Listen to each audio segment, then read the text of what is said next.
Merci, Madame le Président.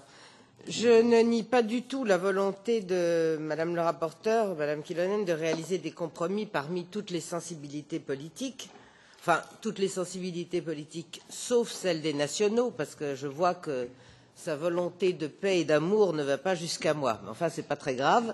Le problème n'est pas là. Comme pour tous les aspects problématiques du paquet routier, la perception du travail détaché est liée évidemment à l'appartenance nationale et finalement pas à l'appartenance politique.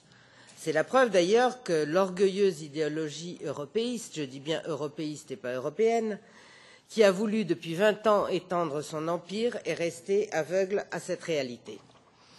Ce rapport, ces amendements, ces compromis ne résolvent pas la question de fond. Pourquoi le travail d'un chauffeur vaudrait moins alors qu'il effectue dans le même pays la même tâche que son collègue venu d'un autre pays?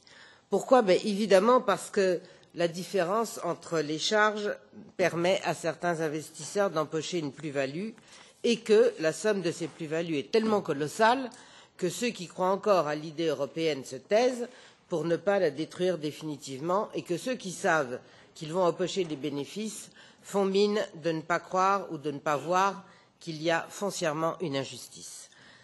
Mais la vérité est que le travail détaché tel qu'il est aujourd'hui conçu ne permet qu'une chose, l'exploitation de certains travailleurs européens au bénéfice de quelques-uns. Et tout le reste est finalement très secondaire. Parce qu'on perd de vue l'essentiel et ce n'est pas la compilation de quelques amendements au sein de quelques compromis qui changeront quoi que ce soit au fond du problème. Il faut abolir le travail détaché. Car si cela n'est pas fait, c'est l'idée européenne effectivement qu'il sera, car elle sera entièrement assimilée à de l'exploitation et en cela, Madame le Président, votre crainte est tout à fait justifiée. Il en va de notre responsabilité et pour notre part, les nationaux, si nous nous sommes déjà détournés du projet européiste, c'est justement parce qu'il est devenu, à nos yeux, irréconciliable avec la dignité des travailleurs les plus pauvres, qu'ils soient exploités ou qu'ils soient chômeurs. Je vous remercie. Merci beaucoup, Madame Arnautu.